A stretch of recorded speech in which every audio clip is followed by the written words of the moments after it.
Hello guys, welcome back to our channel. Episode ആരംഭിക്കുമ്പോൾ കാണിക്കുന്നത് ഷഷ്ടിപൂർത്തിയുടെ പൂജകളെല്ലാം നടക്കുന്നതാണ്. തുടർന്ന് പൂജകൾ അവസാനിക്കാനാകുമ്പോൾ പാറു വിശാലിനോട് അമ്മയുടെയും അച്ഛൻ്റെയും അനുഗ്രഹം വാങ്ങാൻ പറയുന്നു. അങ്ങനെ അവർ രണ്ടുപേരും അനുഗ്രഹം വാങ്ങുകയാണ്. മോളെ പാർവതി, എനിക്ക് സന്തോഷമായി. ഈ ചടങ്ങെല്ലാം മനോഹരമായി തന്നെ പൂർത്തീകരിച്ചു. അതുകൊണ്ട് ഞാൻ പോവുകയാണെന്ന് പറഞ്ഞ് ഗായത്രി അവിടെ നിന്ന് പോവുകയാണ്. തുടർന്ന് ഗായത്രി പോയ വിവരം പാർവതി എല്ലാവരെയും അറിയിക്കുമ്പോൾ വിശാൽ പറയുകയാണ്, അമ്മയുടെ സാമീപ്യം ഞാൻ അറിഞ്ഞിരുന്നു. ഇത് കേൾക്കുന്ന ജാസ്മിൻ സുശീലയോട് പറയുകയാണ്, എനിക്ക് തോന്നുന്നു ഗായത്രി ദേവി വന്നിട്ട് പോയെന്ന്. എൻ്റെ ജാസ്മിൻ, നീയും മറ്റുള്ളവരെ പോലെ തുടങ്ങുകയാണോ എന്ന് സുശീല ചോദിക്കുന്നു. പിന്നീട് കാണിക്കുന്നത് പ്രതാപൻ സ്വാമീജിയുടെ അടുത്ത് നിന്ന് ചോദിക്കുകയാണ്, സ്വാമി, ഞങ്ങൾ പറഞ്ഞ കാര്യങ്ങൾ എന്തായി? ആദ്യം ഈ പൂജയൊന്ന് കഴിയട്ടെ, നിങ്ങൾ സമാധാനിക്കാൻ പ്രതാപനോട് ആ സ്വാമി പറയുന്നു. പിന്നീട് കാണിക്കുന്നത് CI അരവിന്ദനെയാണ്. രാഹുലിനെ തേടി ഗായത്രി വില്ല വരെ എത്തിയിരിക്കുകയാണ് അരവിന്ദൻ. അതേസമയം ഗായത്രി വില്ലയുടെ ജനലിൻ്റെ അടുത്തേക്ക് ചെല്ലുന്ന രാഹുല് പാർവതിയെ ഉന്നം വെച്ച് തോക്കും പിടിച്ചുകൊണ്ട് നിൽക്കുകയാണ്.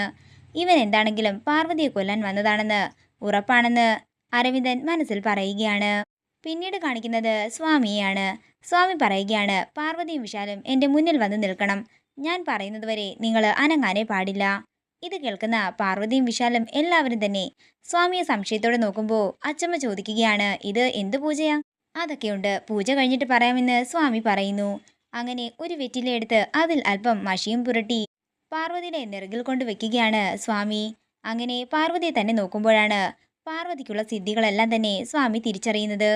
ഇവൾക്ക് ഭാവി പ്രവചിക്കാൻ കഴിവുണ്ട്. കൂടാതെ വരാൻ പോകുന്ന ആപത്തും ഇവളെ കൊണ്ട് പ്രവചിക്കാൻ സാധിക്കും.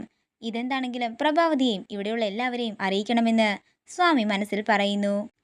തുടർന്ന് സ്വാമി എല്ലാവരോടുമായി പറയുകയാണ്, ഈ കുട്ടി സൗഭാഗ്യവതിയാണ്. ഉദയന്നൂരമ്മയുടെ അനുഗ്രഹം ഈ കുട്ടിയുടെ കൂടെ സദാ സമയവുമുണ്ട്. പിന്നെ ഈ കുട്ടിക്ക് ഭാവി. ആ സമയം രാഹുലിനെ അരവിന്ദൻ പിടിക്കുകയും പിടിവലിക്കിടെ സ്വാമിയുടെ നേരെ വെടികൊള്ളുകയും ചെയ്യുന്നു. അങ്ങനെ സ്വാമി താഴേക്ക് വീഴുന്നതാണ് കാണിക്കുന്നത്. ആ കാഴ്ച കണ്ട് എല്ലാവരും ഒരു ഞെട്ടലോടെ നിൽക്കുകയാണ്. തുടർന്ന് അരവിന്ദൻ രാഹുലിനെയും കൊണ്ട് അകത്തേക്ക് വരുന്നു. ഇവനാണ് അന്ന് ഗോഡൌണിൽ വെച്ച് പാർവതിയെ കൊല്ലാൻ ശ്രമിച്ചത്. ഇവനെ പിന്തുടർന്ന് ഞങ്ങൾ വന്നപ്പോ ഇവൻ ഇവിടെ നിൽക്കുകയായിരുന്നെന്നൊക്കെ അരവിന്ദൻ പറയുമ്പോ വിശാല് പറയുകയാണ്, എന്താണെങ്കിലും ഇവനെ വെറുതെ വിടരുത് സാർ. പിന്നെ ഈ ബോഡിയും അത് എത്രയും പെട്ടെന്ന് ഇവിടുന്ന് നീക്കം ചെയ്യണമെന്ന് വിശാല് പറയുമ്പോൾ അരവിന്ദൻ പറയുകയാണ്, അതിനുവേണ്ടി ഞങ്ങൾ ഇങ്ങോട്ടേക്ക് പോലീസിനെ അയക്കാം. തുടർന്ന് പാറു പറയുകയാണ്, ഇവന്റെ പിന്നിൽ ഇനിയും വേറെ ആൾക്കാരൊക്കെ കാണും സാർ. പാർവതി വിഷമിക്കേണ്ട, എല്ലാവരെയും ഞങ്ങൾ തിരഞ്ഞ് കണ്ടുപിടിച്ചിരിക്കും. ഇവന്റെ പിന്നിൽ ആരൊക്കെയാണെങ്കിലും അവരെല്ലാം ഞങ്ങൾ നിയമത്തിന്റെ മുന്നിൽ കൊണ്ടുവന്നിരിക്കുമെന്നും അരവിന്ദൻ പറയുമ്പോൾ ഇത് കേട്ട് ഞെട്ടലോടെ നിൽക്കുകയാണ് പ്രഭാവതിയും ജാസ്മിനും. പിന്നീട് കാണിക്കുന്നത് ജാസ്മിനെ മുറിയിലേക്ക് വിളിച്ചു വരുത്തിയിട്ട് പ്രഭാവതി ചോദിക്കുകയാണ്, നീ എന്ത് പണിയാ ജാസ്മിൻ ഈ കാണിച്ചത്? നീ എന്തിനാ ആ രാഹുലിനെ ഇവിടെ വിളിച്ചു വരുത്തിയത്, അതും ഈ പൂജാ നേരത്ത്? അത് പിന്നെ ആൻറ്റി, ആ പാർവതിയെ ഇവിടെ വെച്ച് തന്നെ തീർക്കാൻ വേണ്ടിയാ ഞാൻ അവനെ വിളിച്ചു വരുത്തിയത്. ഇത് കേൾക്കുന്ന പ്രതാപം പറയുകയാണ്, എന്നിട്ട് എന്തായി? പാർവതി ഉന്നം വെച്ച് തീർന്നതോ ആ സ്വാമിയല്ലേ? എൻ്റെ ജാസ്മിൻ, എന്നോട് ആലോചിക്കാതെ ഒരു കാര്യവും ചെയ്യരുതെന്ന് ഞാൻ നിന്നോട് പറഞ്ഞിട്ടുള്ളതല്ലേ എന്ന് പ്രഭാവതി ജാസ്മിനോട് ചോദിക്കുന്നു. ഞാൻ അറിഞ്ഞു അവന് ഉന്നം തെറ്റുമെന്ന്. ഉന്നം തെറ്റുക മാത്രമാണോ ചെയ്തത്? അവൻ പോലീസിന്റെ പിടിയിലാവുകയും ചെയ്തില്ലേ എന്ന് പ്രതാപം പറയുമ്പോൾ പ്രഭാവതി പറയുകയാണ്, കൂടാതെ അരവിന്ദൻ ചോദ്യം ചെയ്യുമ്പോൾ ആ രാഹുല് നിന്റെ പേര് പറഞ്ഞാലോ? രാഹുല് നിന്റെ പേര് പറഞ്ഞാൽ നീ ജയിലിലാകില്ലേ എന്ന് പ്രതാപനും ചോദിക്കുന്നു.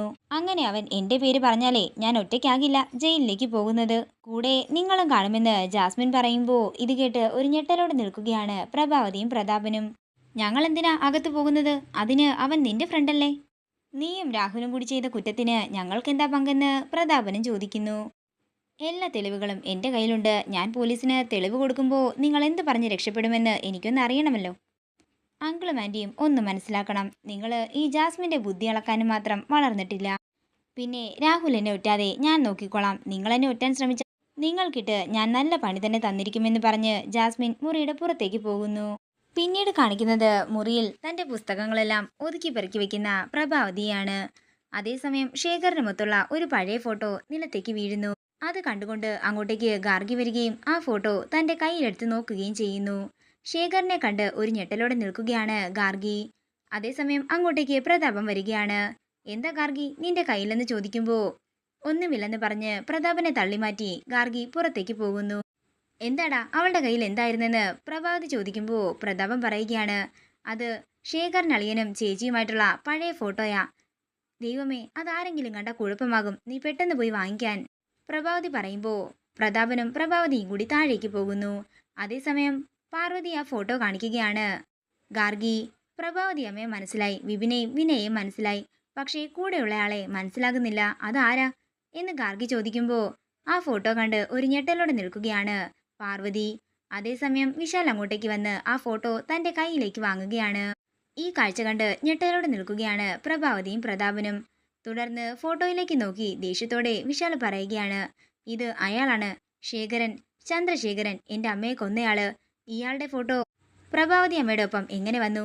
അതേസമയം പ്രഭാവതി താഴേക്കിറങ്ങി വിശാലിൻ്റെ അടുത്തേക്ക് വരികയാണ്. അമ്മയുടെ ഫോട്ടോ ഈ ദുഷ്ടൻ്റെ കൂടെ എങ്ങനെ വന്നെന്ന് എനിക്കറിയണം. ഇന്ന് അമ്മ എന്നോട് എല്ലാ സത്യങ്ങളും തുറന്നു പറയണം. പറയാതെ ഞാൻ വിടില്ലെന്ന് പറഞ്ഞ് ദേഷ്യത്തോടെ പ്രഭാവതിയെ നോക്കി നിൽക്കുകയാണ് വിശാൽ.